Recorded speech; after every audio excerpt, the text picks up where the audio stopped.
يعني إيه لا وعي؟ اللاوعي هو الجزء اللي جواك اللي بيشغلك من غير ما تحس. يعني ممكن تكون بتتصرف بطريقة وانت أصلا مش فاهم ليه. تخاف فجأة، تتوتر، تكرر نفس الغلط، أو تحب شخص بيأذيك كل مرة.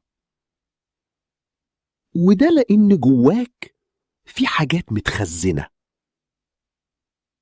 كلام سمعته، وجع عشته، تربية، خوف، مواقف قديمة.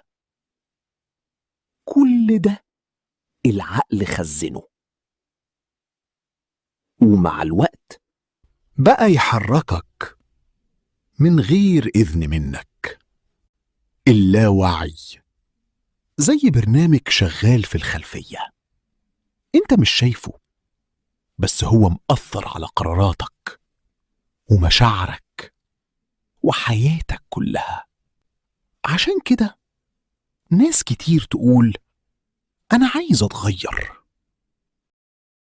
لكن ترجع لنفس الطريق ونفس الوجع، لأن العقل الواعي عايز الجديد، لكن اللاوعي متعود على القديم.